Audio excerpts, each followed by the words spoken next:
আল্লাহ নবীর কাছে একজন মহিলা এসে বলছে, ইয়া রাসূলুল্লাহ, কি আমি জেনা করেছি। জোরে বলেন কি করেছে? জোরে বলেন কি করেছে? জেনা করেছে। মহিলা ব্যক্তিটি বলছেন, ইয়া রাসূলুল্লাহ, কি আমি জেনা করে ফেলেছি।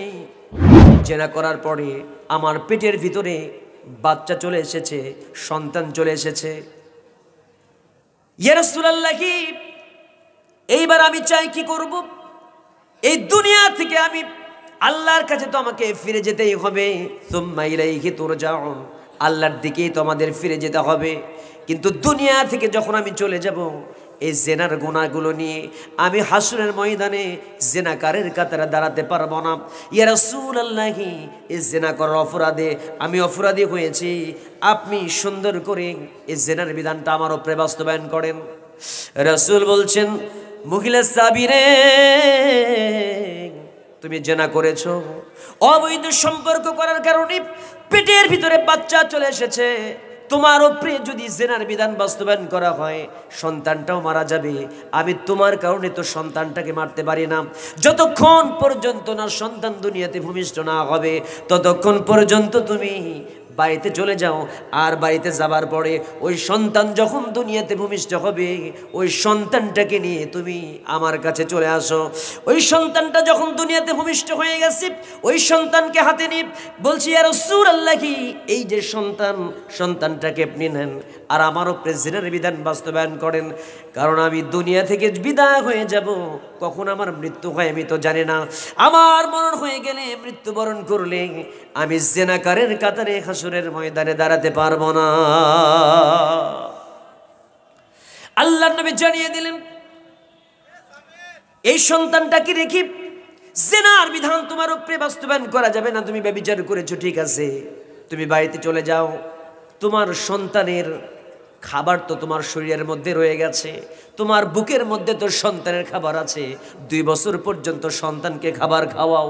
এই সন্তান যখন খাবার খাওয়ার পরে, দুধ পান করার পরে, যখন আস্তে আস্তে করে বড় হবে, বড় হবার পরে এই সন্তানটা যখন ধীরে ধীরে অন্য কোনো খাবার খেয়ে পৃথিবীর জমিনে চলতে পারবে, এরপরে তুমি সন্তানটাকে আনবে। এরপরে তোমার উপরে জিনার বিধান বাস্তবায়ন করা হবে। আল্লাহ নবীর কথা শুনে এই মহিলাটি বাড়িতে চলে গেলেন। বাড়িতে গিয়ে তার টেনশন, ভালো লাগে না, কখন দুনিয়া থেকে বিদায় হয়ে যায় জানি না। কারণ মৃত্যু তো সবার আছে। আইনামা তাকুনু ইউদরিকুমুল মাউত ওয়ালাউ কুনতুম ফি বুরুজিম মুসাইয়াদা। জোরে জোরে বলি আল্লাহু আকবার। দুর্ভেদ্য দুর্গের ভিতরে থাকলে তো মৃত্যু তাকে গ্রাস করবে। Everybody must be face before the day of resurrection. মৃত্যুর পরে পুনরুত্থান দিবসে আল্লাহর কাঠ করে দাঁড়িয়ে তো তাকে জবাব দিতে হবে। এজন্য সে সবসময় টেনশনের মধ্যে থাকে, কখন না জানি চলে যাই। আর এই অবস্থায় যদি আমার মরণ হয়, আল্লাহর কাছে আমি কি জবাব দেব? এই জন্য সবসময় সে টেনশন ফিল করে। দুধ খাবার পাশাপাশি অন্য খাবার, অতিরিক্ত খাবার খাওয়ানো শিখিয়ে দেয়। অল্প সময়ের ব্যবধানে সন্তানটাকে সুন্দর করে অতিরিক্ত খাবার খাওয়ানো শিখিয়েছে। আর একটা রুটি হাতে নিয়ে আল্লাহ নবীর সামনে যে দাঁড়াইছে, ইয়া রাসূলুল্লাহ, এই যে দেখেন আমার সন্তানটা রুটি খেয়ে, অতিরিক্ত খাবার খেয়ে জীবন ধারণ করতে পারবে। হুজুর গো, অতএব আর দেরি করবেন না, আমার উপরে জেনার বিধানটা বাস্তবায়ন করেন। জোরে বলেন আল্লাহু আকবার। আল্লাহ রাসূল সাল্লাল্লাহু আলাইহি ওয়াসাল্লাম বললেন, মহিলা রে, তুমি এই পরিমাণ চিন্তা করো মৃত্যু নিয়ে, ঠিক আছে, তোমার সন্তানটাকে দাও। রাসূল বললেন, কে এমন আছো এই সন্তানটাকে লালন পালনের ভার নেবে? এই সন্তানটাকে লালন পালনের ভার কে নেবে? কিন্তু সন্তানটাকে একজন ব্যক্তি বলে উঠল, জারদ সন্তান, অবৈধ সন্তান যখন বলে ফেলেছে কেউ, একজন ব্যক্তি যখন বলেছে, রাসূল বলছেন, সাহাবীরা রে, তোমরা যাকে জারদ সন্তান বলছো, তোমরা কি জানো? খবরদার, খবরদার, অবৈধ সন্তান বলবে না, জারদ সন্তান বলা যাবে না। যদি সন্তানটা এই পৃথিবীতে যে অবৈধ সন্তান তোমরা বলছো, ভুল যদি করে থাকে, বাবা করেছে, মা করেছে, সন্তানের তো কোনো ভুল নাই, সন্তান তো কোনো ভুল করে নাই। আর তোমরা জেনে রাখো, এই সন্তানটার যে ব্যক্তি দায়িত্বভার নিয়ে নেবে। আল্লাহ রাসূল সাল্লাল্লাহু আলাইহি ওয়াসাল্লাম বললেন, দুইটা নখ উঁচু করে বলছেন, মাইয়াকফুল হাযা ফাহিয়া ফিল জান্নাতি কাহাতাইন। এই যে দুইটা নখ যে পাশাপাশি বসবাস করে, যেমন করে পাশাপাশি অবস্থান করে। আর তোমরা জেনে রাখো, এই দুনিয়া থেকে যে দুনিয়াতে সন্তানের লালন ভার আর দায়িত্ব যে ব্যক্তি নেবে, আল্লাহ রাব্বুল আলামিন সুন্দর করে রাসূল বলছেন, তোমরা জেনে রাখো, আমি যে জান্নাতে বসবাস করব, যে জান্নাতে থাকব, আমার সঙ্গে ওই ব্যক্তি এইরকম আমার পাশাপাশি দুই নখের মতো করে এত পাশাপাশি নিকটতম সে প্রতিবেশী হয়ে আমার সঙ্গেও জান্নাতে থাকবে। বলেন সুবহানাল্লাহ। একজন ব্যক্তি দায়িত্ব নিলেন, দায়িত্ব নেওয়ার পরে আল্লাহ রাসূল সাল্লাল্লাহু আলাইহি ওয়াসাল্লাম বুক পর্যন্ত তাকে পুঁতে রেখে দিলেন। আর পুঁতে রাখার পরে পাথর নিক্ষেপ করে দুনিয়া থেকে যখন তাকে বিদায় করা হলো, দুনিয়া থেকে বিদায় হবার পরে ওই মহিলাটা যখন দুনিয়া থেকে বিদায় হয়েছে, শরীরের রক্তটা ফিনকি দিয়ে বের হয়ে একজন সাহাবীর শরীরের মধ্যে পড়ে গেছে। সাহাবীর শরীরের মধ্যে লেগে যাবার পরে আল্লাহ নবী সাল্লাল্লাহু আলাইহি ওয়াসাল্লামের সামনে ওই মহিলাকে ভৎসনা দিয়েছে, গালি দিয়েছে। যখন সঙ্গে সঙ্গে আল্লাহ রাসূল সাল্লাল্লাহু আলাইহি ওয়াসাল্লাম বলছেন, তোমরা কি জানো, তোমরা এই মদিনাতে এই মহিলার এই গুনাহের কারণে তোমরা তাকে ভৎসনা করছো, গালি দিচ্ছ, তাকে বলছো সে জেনা করে দুনিয়া থেকে বিদায় হয়েছে। কিন্তু তোমরা তো জানো না, এই মহিলাটা এত পরিমাণ তওবা করেছে, এত পরিমাণ খালেস দিলে তওবা করেছে। এই মদিনার ৭০ জন গুনাহগার ব্যক্তির ভিতরে যদি তারা তওবাটা বন্টন করে দেওয়া হয়, আল্লাহ রাব্বুল আলামিন তার এই ৭০ জন ব্যক্তির গুনাহগুলোকে মাফ করে দেবে। জোরে বলেন সুবহানাল্লাহ।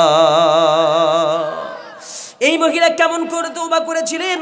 খালেস দিয়ে তওবা করেছিলেন।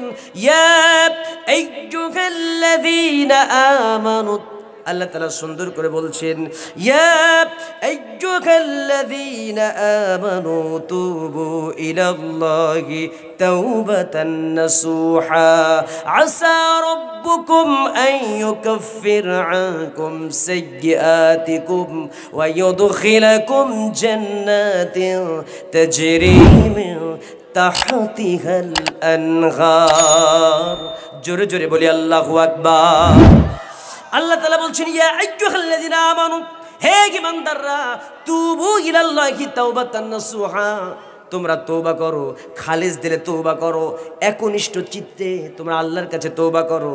আর তোমরা যদি তওবা করতে পারো, আসা রব্বুকুম আইয়ুকাফির আনকুম, আর তোমরা খালেস দিলে তওবা করলে আল্লাহ রব্বুল আলামিন আশা করা যায় তোমাদের তওবাগুলোকে আল্লাহ কবুল করবেন আর তোমাদের ক্ষমা করে দেবেন।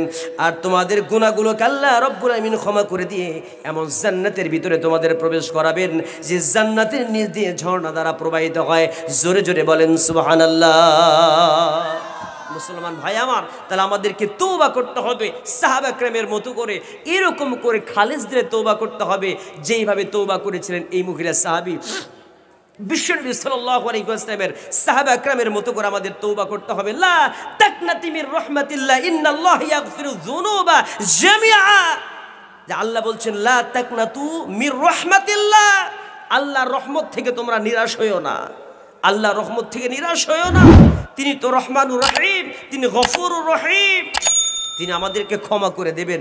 আল্লাহর রহমত থেকে নিরাশ হওয়া যাবে না। ইন্নাল্লাহ, নিশ্চয়ই আল্লাহ, ইয়াগফিরু যুনুবা জামিআ, যতগুলো গুনাহ আছে আমাদের সমস্ত গুনাহগুলোকে আল্লাহ ক্ষমা করে দিতে পারে কি পারে না?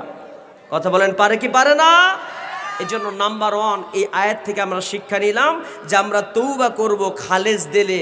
আর তওবার যে শর্তগুলো বললাম, আমাদের সবচেয়ে ইম্পর্টেন্ট যে শর্ত, সে গুরুত্বপূর্ণ যে শর্ত, সেটা হচ্ছে বান্দার হকের সাথে যদি কোনো কিছু সংশ্লিষ্ট থাকে অবশ্যই সেটাকে ফিরিয়ে দিতে হবে। এরপরে তওবা করলে তওবা কবুল হবে, নচেত আপনার তওবা আল্লাহর দরবারে কবুল হবে। 2 নাম্বার, আসুন আমরা 2 নাম্বার কি জানবো? আবিদুন। আল্লাহ তাআলা বলছেন যে একজন